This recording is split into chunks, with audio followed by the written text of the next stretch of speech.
Bom, boa noite a todos. Eu e o presidente Pacheco conversamos muito agora à tarde. Já havíamos feito algumas conversas durante a semana passada e essa semana. O presidente Pacheco precisava, logicamente, discutir com os líderes do Senado e eu com os líderes da Câmara, ouvindo os dois relatores, tanto o deputado Hugo Mota quanto o senador Fernando Bezerra Coelho, e anunciaremos agora a situação de promulgação da parte comum das duas PECs, que não sofreram alterações, nem na Câmara nem no Senado. São partes importantes, também o presidente Pacheco discorrerá, mas a mais importante de todas é a abertura do espaço fiscal no orçamento para o pagamento do auxílio emergencial, a manutenção das regras que foram estipuladas pelas duas casas para a compensação dos precatórios, a questão do parcelamento dos débitos previdenciários dos municípios em 240 meses, dentre outros textos comuns entre as duas PECs. Essa decisão, como eu já tinha falado na saída do Colégio de Líderes na quinta-feira passada, não há qualquer versão de quebra de braço, nem de disputa interna entre uma casa ou outra, até porque as duas casas devem e podem pensar diferentes sobre determinados assuntos. O que não dá é para uma PEC ter textos diferentes. Portanto, a decisão consensuada entre o presidente Pacheco e a presidência da Câmara, o deputado Arthur Lira, é justamente o seguinte: a promulgação por parte das duas casas do texto comum e todo o texto divergente, com inovações de texto que o Senado colocou, nós iremos apensar a uma PEC pronta para o plenário e arrumarmos, porque a Câmara, todos os senhores sabem, está funcionando presencialmente. Precisamos de quórum qualificado para a discussão e votação dos textos que foram divergentes. Nós levaremos a plenário na próxima terça-feira. A semana que vem a Câmara deverá funcionar de segunda a sexta, para que nós tenhamos uma semana de muita resolutividade com relação a vários projetos que ainda tem na pauta, a votação desta PEC, e culminando ao final da semana com a votação do orçamento para 22, o que liberaria o Congresso para o recesso. Essa é a nossa programação.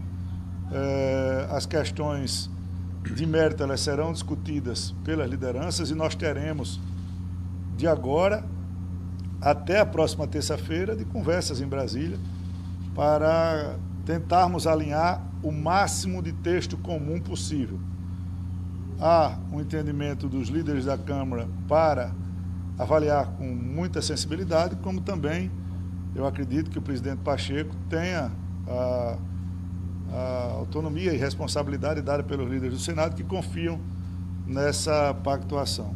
A Câmara e o Senado trabalharão juntos para que a gente encerre essa PEC importante para o ano de 22, importante para esses temas que foram mencionados, e importantes para dar previsibilidade às questões de precatórios, às questões de orçamento, às questões de gastos públicos, às questões transversais que giram em torno de uma PEC dessa importância. Então, agradecer a presença de todos vocês e confirmar a decisão corroborada conjuntamente pelas duas casas. Bom, boa noite a todos. Eu queria primeiro destacar, agradecendo o presidente Arthur Lira pela reunião muito produtiva que tivemos hoje, como desdobramento da reunião de ontem, mas, permitirá, Arthur, vou um pouco sufocado, né?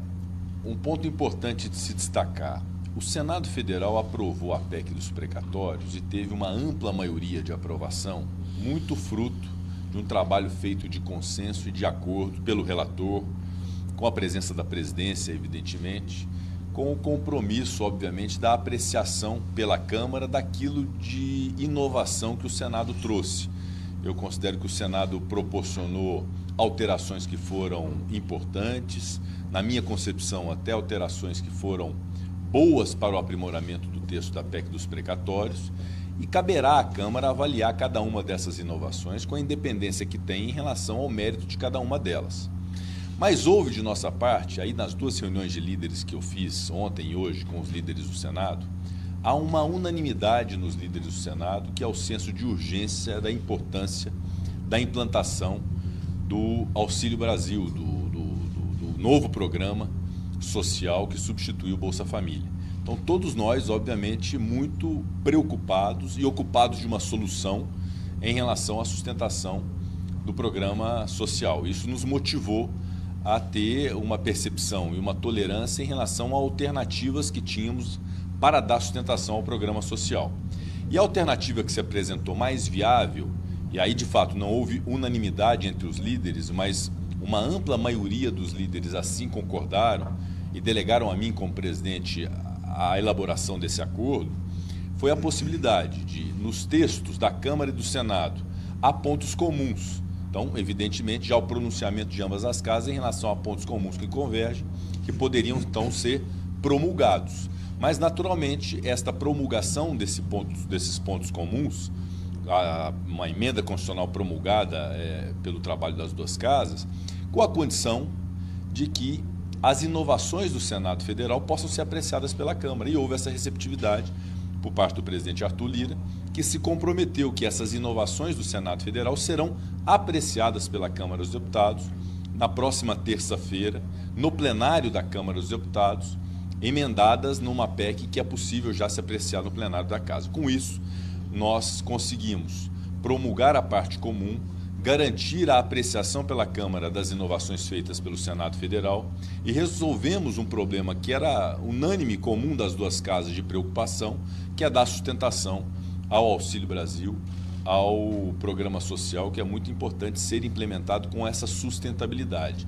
E essas inovações do Senado Federal serão apreciadas pela Câmara e dentro da liberdade que a Câmara tem de apreciá-las. Eu garanto que a Câmara vai ter toda a boa vontade de identificar um trabalho que o Senado fez, muito interessante, que ganhou muito consenso no Senado Federal e que, eventualmente, esse consenso também possa ser refletido na Câmara dos Deputados, obviamente garantindo toda a independência da Câmara nessa apreciação. Então, um acordo que interessa à Câmara, que interessa ao Senado, mas que interessa ao Brasil, porque a partir desse acordo, desse entendimento, de um diálogo muito franco entre as 2 casas, nós conseguimos o que era fundamental, garantir o espaço fiscal para a implantação do programa social, sem prejuízo da possibilidade de tudo aquilo que o Senado fez de inovação ser eventualmente referendado pela Câmara dos Deputados a partir da apreciação na próxima terça-feira. Então, é de se celebrar e de enaltecer o trabalho de todos os líderes e da compreensão